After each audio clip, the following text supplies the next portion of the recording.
Aquí en Record. Ok, bueno, ahí estamos grabando entonces. No sé si vieron las grabaciones, las estoy poniendo en el Dropbox, ¿ok? En el mismo link, ahí tendrían que ver las grabaciones, al menos la primera que hicimos.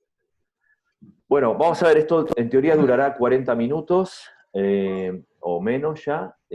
Cuando se corte vamos a tratar de volver a entrar en el sistema y si no genero una nueva, ¿ok? En el sistema del Bárbaro. aula, el aula 7. Muy bien. Bueno, si se van muteando, así comenzamos. Les comento un poco lo que estuve pensando en función de cómo va siendo la dinámica. Eh, digamos, um, las clases por ahora yo las sigo grabando en VoiceThread. Algunos se encuentran las clases esas muy didácticas, porque las pueden ver en cualquier momento. Por ejemplo, si pasan estas cosas y no puedo conectar, la clase no se pierde. Con lo cual, yo casi que preferiría que en estas clases, más que yo dar una teórica y repetir nuevamente todo lo que estoy haciendo, todo lo que ya vieron y se está grabando en VoiceThread, pues básicamente que nos dediquemos a preguntar, ¿no? Es decir, si podemos cambiar a ese modo, incluso mejor. Por lo cual, yo no voy a repetir exactamente todo idéntico ni en profundidad en estas clases. Me parece que para profundidad y detalles es más fácil dejarlo en VoiceThread. Aquí tenemos un espacio limitado, 2 horas, ahora son menos, con lo cual casi que mejor ir pasando rápidamente por las diapositivas, hacer referencia que en esas diapositivas en VoiceThread está grabado los detalles de esto. Y si ustedes miraron eso y tienen preguntas, las hacemos acá, levantando la mano. Y si no quieren, pues no quieren preguntar porque no lo pudieron ver, incluso hasta pueden dejar preguntas mismas en el VoiceThread. ¿Estamos de acuerdo? Manitos, ahí en Reactions, manitos, ok, bueno, buenísimo. Genial, entonces, voy a compartir la pantalla y vamos a comenzar entonces con teórica 2, que sería esto mismo que vemos aquí. Esperen un segundo, este es el VoiceThread aquí. Ok, aquí estamos. Entonces, vamos aquí. Proyecto Genoma Humano, ¿ok? Bueno, como les decía, los genetistas necesitan mapas, ¿no? De la misma manera que otras actividades. ¿Para qué? Para saber qué cosa está primero, qué cosa está después, qué nos esperamos, para ordenar un poco el espacio, ¿no? Básicamente. Y así fue digamos, como comenzó el proyecto Genoma Humano, generando un mapa físico, ¿no? Aquí tienen los proyectos que anteriormente al inicio del genoma humano, ¿no es así? Se habían desarrollado. El genoma humano más o menos comienza en el 90, aquí lo tienen, perdón.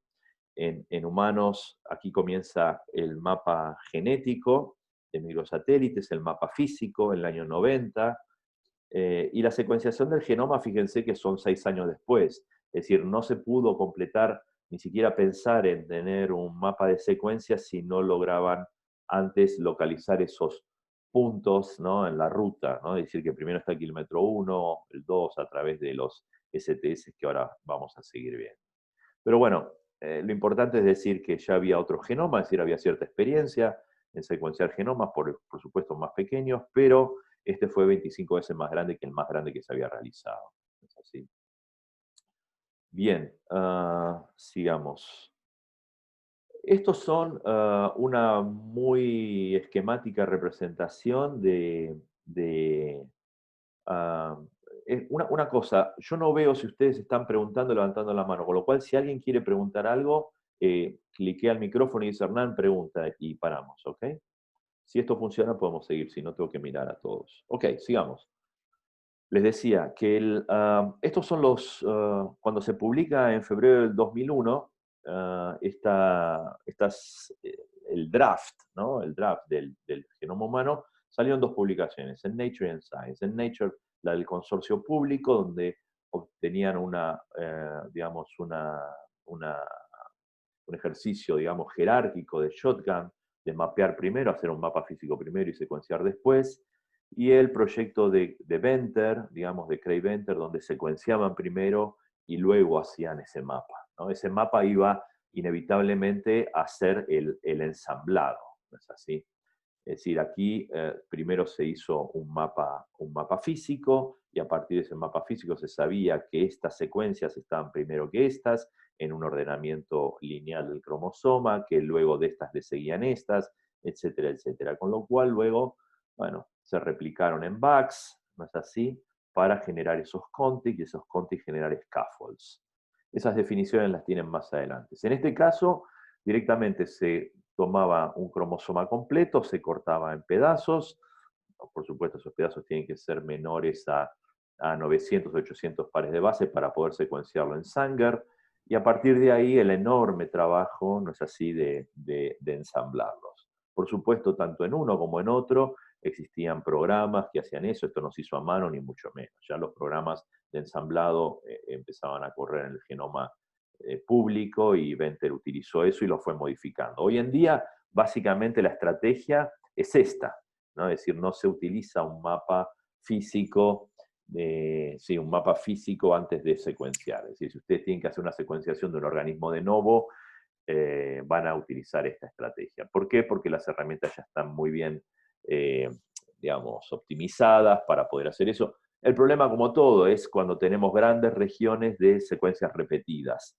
y muy parecidas entre sí. De hecho, fíjense que el genoma, digamos, el cromosoma X y tantas partes del cromosoma humano todavía no están resueltas.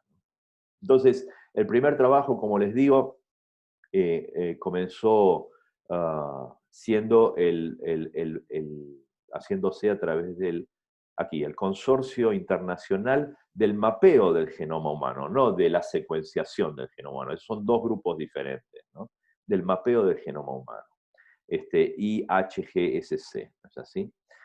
Entonces, claro, ¿qué utilizaron? Pero aquí lo tienen, ¿no? Para construir ese mapa regional, ¿no? Tuvieron que hacer cromosomas artificiales P1, los PAC, los BAC, y utilizaron STS. Esos STS quizás es una de las cosas más importantes. Esto supongo que también lo habrán visto en Genética 1, porque este conocimiento de cómo hacer un mapa es bastante general. Pues, claro, tengo que tomar elementos tan únicos como la posición 200 de la ruta 2, ¿no? El kilómetro 200 de la ruta 2, solo existe uno, ¿no? Es así de eso. Comenzando de Buenos Aires, el kilómetro 200 es un solo punto. Entonces, un STS tiene que ser tan único en el genoma que me permita detectar eso, ¿no? Por eso son secuencias de 200 a 500 pares de base.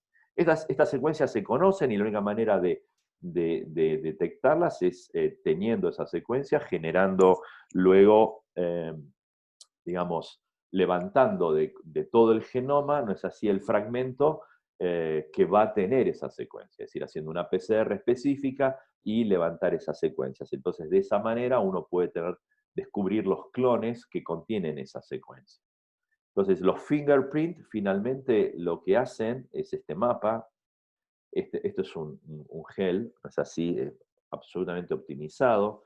Lo que va a hacer es que, bueno, efectivamente, cada vez que yo tenga un STS más cercano a otro, ¿no es así? A otro STS, cuántas veces lo vea representado en cortes con enzimas de restricción, ¿no es así? Que cortó aquí, aquí, aquí, aquí, etcétera, pues esos fragmentos, si aparecen juntos, cuanto más juntos aparezcan los cortes de enzima de restricción, por ejemplo, aquí tengo, si esto es la colección de fragmentos, bueno, yo tengo que aparecieron juntos 1, 2, 3, 4, 5, 6 veces del total, ¿no? Y donde los más separados, pues aparecen, qué sé yo, juntos una vez, dos veces. Entonces, eso me permite decir qué STS, cuáles de los STS están más cercanos y cuáles están más alejados.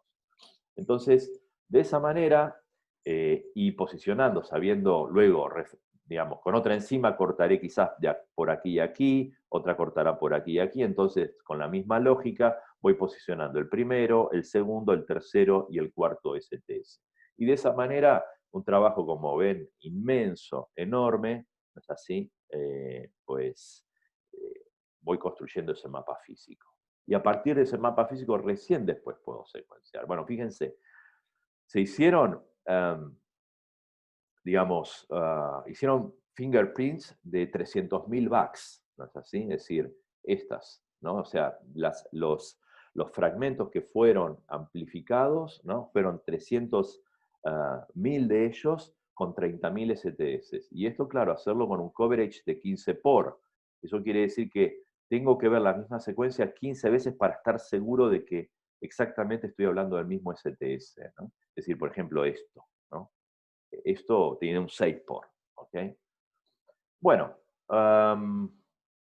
esta es la lógica, ¿no? Dos clones que han aparecido, ¿no? que tienen fragmentos similares en común, ¿no es así?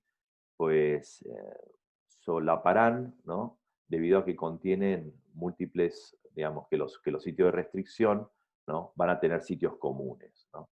Por eso son espacios que son STS más cercanos y otros que están más lejanos, donde una enzima de restricción los puede cortar. Bueno, esta fue la lógica para mapearlos. Una vez que lo tenemos mapeados, podemos construir, sabemos organizar este mapa. Este es el mapa físico, ¿ok? Sabemos que aquí están los STS organizados, entonces este viene primero, este después, etc. Entonces, dado que estos son fragmentos muy grandes de VAX, creo que tienen alrededor de unas cuantas kilobases, no me acuerdo si eran 3 o 30 kilobases, no me acuerdo aproximadamente, lo que tengo que hacer es cortarlo en pedazos, porque no puedo secuenciar 30 kilobases, ¿no? Recuerden que el Sanger secuencia 800 pares de base en esa época. Entonces, una vez que tengo eso cortado en diferentes fragmentos, por supuesto no voy a tener un fragmento, sino que esto viene digamos, de cultivos celulares donde tengo miles de células o millones de células, entonces voy a tener múltiples repeticiones cortados de diferentes maneras, con lo cual lo que tengo que hacer luego es secuenciar, y ahí sí, en función de las lecturas, ¿okay? En función del solapamiento de las secuencias de ADN, ahí sí voy a descubrir quién viene primero y quién viene después. Por supuesto, si esto es una región repetida, imagínense todas las repeticiones de CG, pues es absolutamente imposible saber exactamente cómo posicionarlo. Ese es el gran problema, ¿no? Y con fragmentos de 800 pares de base, eso a lo mejor nos quedamos muy cortos. Entonces, este consorcio, ahora sí, del consorcio de la secuenciación del genoma, bueno, aquí lo tienen, fueron 20 laboratorios de 5 o 6 países diferentes, comenzó en el 90 y terminó en el 2001 con esta publicación. Lo importante, como insistimos siempre, es que aquí comenzaron las factorías, ¿no? Este es el instituto, fíjense, Whitehead, sí, ahí lo tienen, en el cual, bueno, es que esto es lo más parecido a una fábrica de ensamblado, ¿no? De motores, por ejemplo, lo que quieran, ¿no? O sea, hay laboratorios, ahí está una mesada, pero todo esto son maquinarias, ¿no es así? Imagínense 20 laboratorios de estos haciendo fingerprints y luego de esos clonando y luego de esos secuenciando, ¿no es así? Y por supuesto teniendo un registro absolutamente exacto de qué se está haciendo con qué fragmentos, ¿no? Hay un trabajo realmente enorme. ¿Qué hubiese sido buenísimo tener en este momento? A ver, les pregunto, ¿qué hubiese sido fantástico tener? ¿Qué tecnología se hubiese sido buenísima tener en ese momento? Bueno, no lo vimos todavía, me lo adelanto. Bueno, una secuenciación de tercera generación que me permita tener reads extremadamente largos, ¿se dan cuenta? Si yo puedo secuenciar decenas de miles de pares de base en vez de 800, no necesito, digamos, un mapa físico, ¿no? Casi ni lo necesitaría. No sé si esto que me aparece aquí, tengo que admitir, perdón, algunos. Ahí está Catalina y Camila, que estaban esperando. Admito. Ok. Bueno, ¿se entiende esto hasta aquí? Entonces, ¿sí? Sí, Bien. sí. Y una ¿Alguna? preguntita. Sí, claro. Antes decías que el otro proyecto, que era el de Shotgun primero, ¿no? El de secuenciar primero y después mapear, se Sí. valió mucho del mapa físico que fue hecho por el otro consorcio. Absolutamente, sí. Pero este consorcio, ¿se valió de algo? No, no, o sea, estos comenzaron de cero. Si querés, se valió, mira, de esta parte, mira, de esto que estaba aquí, de esto, de que ya había en humanos un mapa de donde se ubicaban los microsatélites, antes del 90, ¿no? Pero casi comenzaron ahí. Es decir, lo que vos, por ejemplo, es lo mismo, imagínate los cromosomas politénicos de Drosófila. Para secuenciar Drosófila, los mapas politénicos son secuencias esas, viste, los ves de diferentes colores, ¿no? Los Sí, cromosomas politénicos. Pues después se descubrieron que en las diferentes bandas hay secuencias específicas, ¿ok? Bueno, la información que si existía en humano, existía de este tipo, pero básicamente eran regiones de microsatélites, cosas, digamos, unas cosas muy pedestres, digamos. El primer esfuerzo de verdad para hacer esto era tener los STS. No había otra manera, ¿no? No había otra manera. Ok. ¿Quién más? ¿Alguna otra pregunta? ¿Seguimos? Ok. Ok, estamos aquí. Entonces, esto léanlo bien. Yo ya, digamos, me detuve bastante en el VoiceThread para explicar lo que es un config, un scaffold, cómo se hace, pero fíjense que una vez que ustedes tienen los clones de Fingerprint, ¿no? Van a ser varios clones, ¿no? Es decir, esto viene de aquí. Esos clones son estos que están acá. Permítanme, estos, ¿no? Es decir, aquí están los clones, ¿no? Es decir, esto es aquí han cortado, aquí tienen los backs, y los backs, bueno, aquí tiene una secuencia, pero imagínense que esta secuencia que vienen de un back, en verdad, la van a tener otra cortada, ¿no es así? Digamos, porque han cortado esto de diferentes maneras, que esta misma secuencia también va a estar cortada desde aquí a un poco más, o desde aquí a mucho más extenso. Entonces, van a tener, digamos, pedazos que van a ser solapantes, es decir, van a tener este fragmento, van a tener este, van a tener este, y van a tener múltiples fragmentos que vienen de un back, ¿ok? Porque han cortado de diferentes maneras, ¿está bien? No porque lo hayan querido, sino porque el corte es aleatorio, no lo hacen con enzimas de restricción. Esto es un sharing, ¿no? del genoma, de ese pedazo de cromosoma artificial. Entonces, ustedes no tienen interés en secuenciar todo esto. Ustedes lo que tienen interés en secuenciar la menor porción solapante, ¿no es así? Es decir, por ejemplo, comenzando con este fragmento, luego me voy a este, y luego me voy a este. Y luego sigo por acá, y luego sigo por acá, y luego, bueno, no tengo más, no sé bueno, este no sé si está, no, parece que no. A lo mejor tengo un gap, claro, es este gap de aquí, nunca me había dado cuenta. Siguen por acá, siguen por acá, siguen por acá, y aquí tienen otro gap, ¿ok? Entonces, con la secuencia lo que tienen que hacer es luego, digamos, para formar los contigs, bueno, es secuenciar. Y a partir de esa secuencia, bueno, van a saber que el A y el B se superponen, por ejemplo, en esta porción, ¿ok? En esta porción, que acá sería esto minúsculo, ¿ok? Y el B y el C, que continuaría, bueno, está por aquí. Entonces, esto es una región donde van a mergear esos datos y luego, bueno, van a seguir con otros pedazos, ¿ok? Pero sabiendo que este está primero, este está después, y este config está primero, y este le sigue después, etcétera, porque ya tienen un mapa, ¿ok? Entonces, de esa manera ustedes después van a generar, digamos, cuando tengan todos los scaffolds, ¿no? Que son regiones bastante grandes del genoma, ¿ok? Después vamos a verlo más adelante. Lo que van a tener entonces es esos scaffolds para formar después lo que se va a llamar el tiling path. El tiling path es básicamente la cobertura total del genoma, de modo teórico, ¿ok? Agustina está intentando entrar, ahí le dimos el alta, ok. Entonces, como decía, el tiling path es un concepto que ya lo vamos a ver después en genómica funcional, pero básicamente es la representación máxima del genoma, que es la unión de todos los scaffolds que ustedes pueden tener. ¿Okay? Sigamos. Bueno, aquí tienen métricas, ¿no? Por primera vez se podía obtener, por ejemplo, bueno, utilizando, por supuesto, programas que miran las A, C, T y G y los patrones, tratando de encontrar regiones de intrones, flanqueantes, etcétera, algunos promotores, si se conocían las secuencias, ustedes podían empezar a encontrar genes. Y en esos genes, cómo estaban divididos los exones, qué largo tenían los intrones, las secuencias UTRs, cuántas secuencias de esas se encontraban, cuál era la media de un gen, por ejemplo, aquí vamos a verlo, 27 kilobases, esa es la mediana es diferente.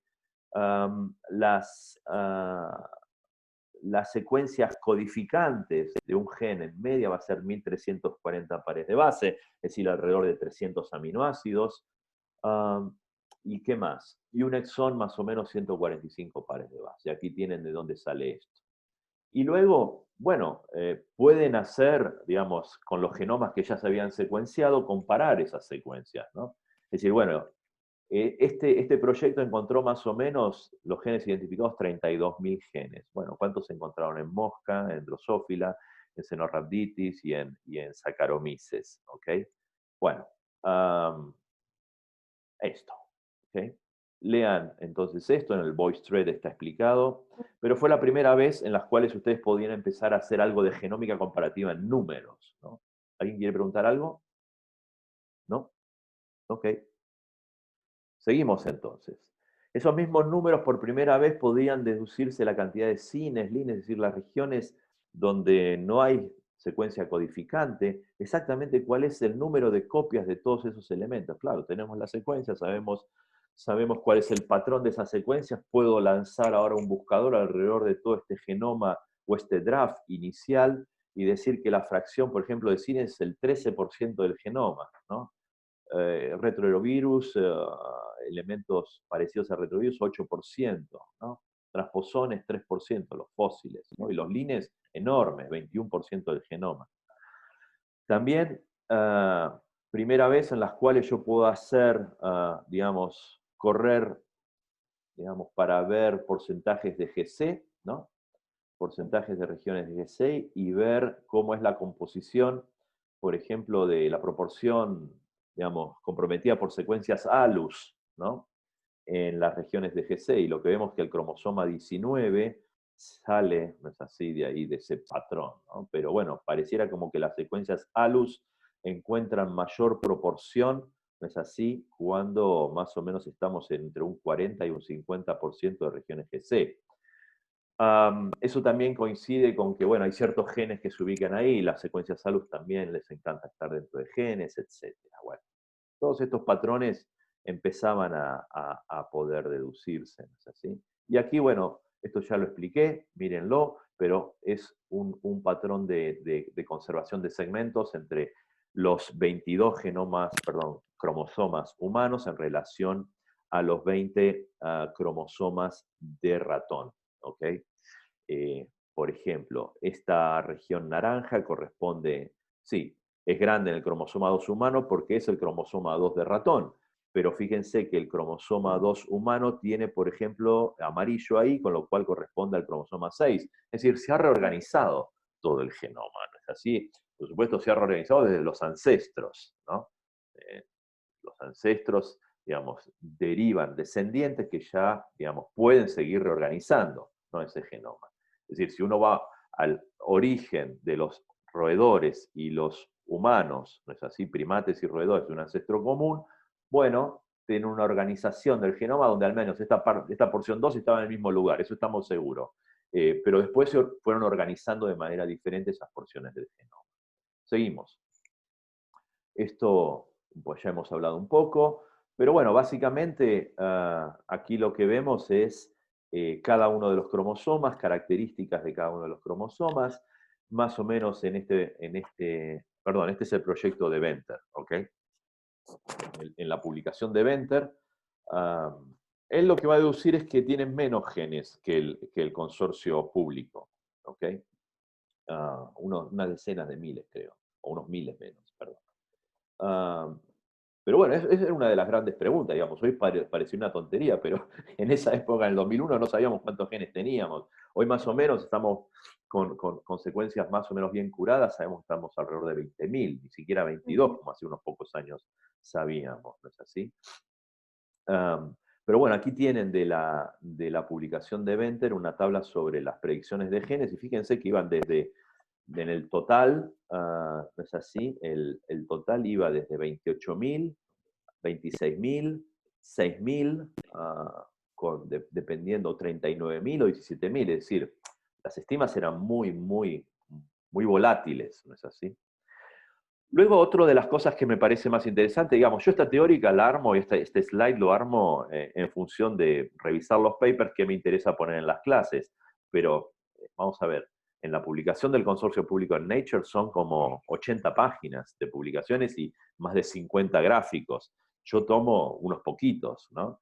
Y aquí uno de los que más me interesó en la publicación de Venter es este, ¿no? Es decir, esto habla de duplicaciones segmentales, es decir, un concepto que lo vamos a ver en variación estructural, pero lo que hace es fundamentalmente, por ejemplo, acá está centrado en el cromosoma 19, y vemos que diferentes regiones del cromosoma 19 tienen secuencias muy parecidas, y cuando digo muy parecidas estoy hablando de la definición de duplicaciones segmentales, que ha cambiado, pero en ese momento más o menos era 90% de similitud y más de, creo que eran de 1000 pares de base. Esa definición fue cambiando, haciéndose más estricta, es decir, más largos y con más identidad. Pero bueno, fíjense de lo que les estamos hablando, ¿eh? Es decir, el cromosoma 19 estaría inundado de, y es el que más secuencias de duplicaciones segmentales tiene. Bueno, les habrá parecido este mensaje de 10 minutos que quedan, con lo cual voy a seguir hasta que pare y después tratamos de entrar al aula 7 de nuevo, ¿ok? ¿Me escucharon? ¿Sí? Hola, hola. Sí, perfecto. Ok, Hacemos eso. perfecto. Cuando se corte, tratamos de entrar al aula Sí, 7 y si bárbaro. no, armo una nueva reunión. Bueno, con lo cual, por supuesto, para esto, cuando ustedes miran esta publicación, está para el cromosoma 1, 2, etcétera, etcétera. Pero el cromosoma 19 tiene tanto repeticiones, que aquí los ven como extracromosómicas, ¿no? Pero dentro del mismo cromosoma, cualquiera de los cromosomas tiene repeticiones de duplicaciones segmentales que son parecidas a otras regiones del mismo cromosoma. Acá estamos viendo las extracromosómicas, pero hay otras que son intra, ¿ok? Aquí tienen de otros cromosomas, ¿no es así? El 21, el 22, etcétera. Como ven, es muy menor, mucho menor que el 19. Y aquí lo que vemos es, digamos, los porcentajes de GC. Las islas GC, cuando uno va a buscar una definición, puede encontrar diferentes. Digamos, esta, por ejemplo, dice que son regiones mayores a 500 pares de base, donde la fracción de GICs que voy a contar es mayor al 50%. ¿Ok? Y que digamos, la tasa de observados de GC sobre el esperado en relación al genoma completo es mayor al 60%. Es decir, estoy en una región donde tengo más de lo esperado que en el genoma en promedio y mide más de 500 pares de base y tengo más de 50% de GCs. Ok, entonces, vamos a mirar, suponiendo que sea así, entonces fíjense que esto de 30 a 35 no caracterizaría como islas, no es así porque tengo menos de 50, es decir, sería a partir de acá, pero si contamos los GC olvidándonos de lo que son las islas en sí, bueno, fíjense que los genes en amarillo no se ubican en cualquier lugar. Los genes, digamos, y es más, dependiendo de qué tipos de genes, se van a ubicar en regiones diferentes según el contenido GC. Por ejemplo, los housekeeping. Los housekeeping buscan regiones donde el contenido de GC es altísimo, ¿no? Aquí tenemos 50, 55, incluso 60%, tenemos genes housekeeping. ¿Cuáles son los housekeeping? Bueno, ya lo vamos a ver en genómica funcional, pero son todos los que hacen tRNA, es decir, los que están haciendo la maquinaria celular funcione constantemente, ¿no? Sin embargo, perdón, estos son los promotores, ¿ok? Es decir, los promotores que tienen islas GCs, ¿no? Tienen genes, digamos, tienen estos genes housekeeping, es decir, voy a decirlo al revés. Los genes housekeeping con promotores que tienen estas características de islas GC, pues se ubican alrededor de este espacio. Sin embargo, los promotores de genes que son tejido específicos tienen valores de GC mucho menores. Bueno, ¿por qué? Bueno, les digo algo, las islas GC son muy interesantes para poder metilarlas, y la metilación de las islas GC básicamente es una condición para poder controlar la expresión del DNA, ¿ok? La expresión del RNA, ¿ok? Es decir, para la transcripción. Así que bueno, lugares diferentes en función de GC con tipos de genes diferentes. Bueno, vamos a cortar aquí, ¿ok? Antes les digo esto, cuando se publica en el 2001, ¿ok?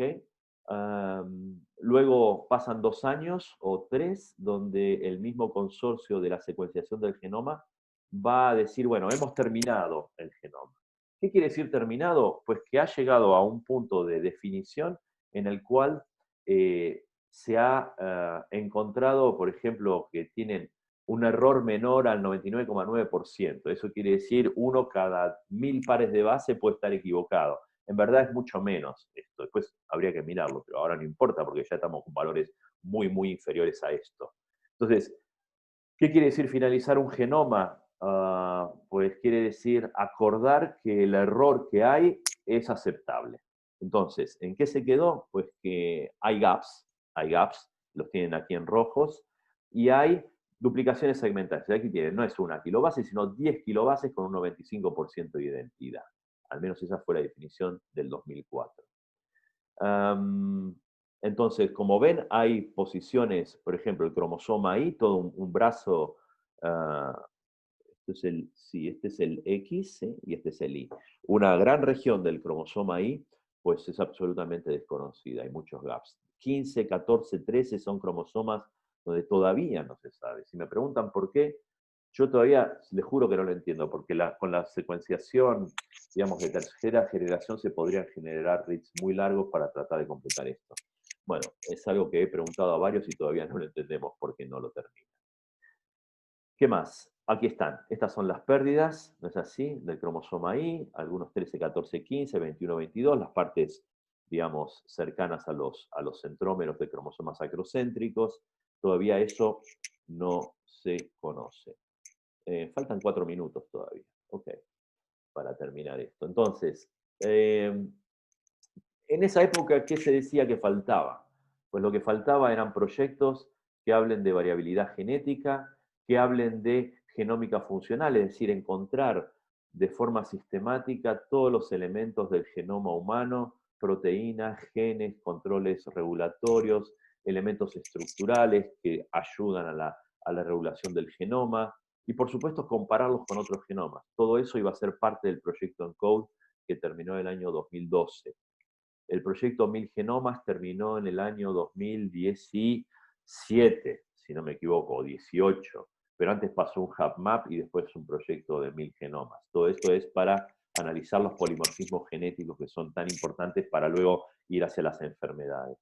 Y luego, bueno, todo lo que es regulación de módulos funcionales. Esto está muy atrasado. No hay proyectos, digamos, de consorcios que hayan avanzado tanto en esta dirección, ¿no? Es decir, hay mucho trabajo todavía por hacer, muchísimo. Les muestro esto. Esto es un consorcio que se está lanzando ahora mismo, digamos, al cual estamos participando, sobre todo para la parte de mapas, ¿no es así? Y como ven, tanto en mapas, mecanismos y medicina, justamente la idea es, digamos, avanzar hacia las enfermedades comunes, como fue el objetivo de siempre, a través de esta dirección, conocer los mapas, los mecanismos y llegar hacia las drogas para un conjunto de enfermedades específicas. Esto, por supuesto, hay que hacerlo, digamos, en regiones del mundo donde todavía la variabilidad es desconocida, a partir de biobancos, etcétera, etcétera, etcétera. Conocer los Polygenic Risk Score, buenas prácticas, como les hablé también. Bueno, muchísimo trabajo todavía para hacer, que seguramente lo harán ustedes que son más jóvenes, ¿ok? Y voy a parar acá porque ya comenzamos con la secuenciación de genomas personales. Entonces, para decirlo en este minuto que queda, lo que hemos logrado es un genoma haploide con cierta calidad, pero no desconocemos todavía el contenido diploide de los genomas. ¿Ok? ¿Se entendió esto? Paramos aquí y hacemos otra reunión.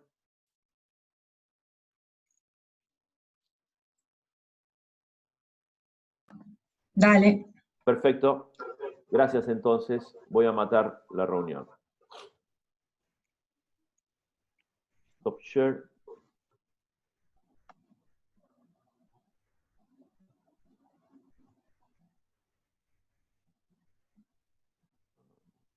Aquí. No veo nada.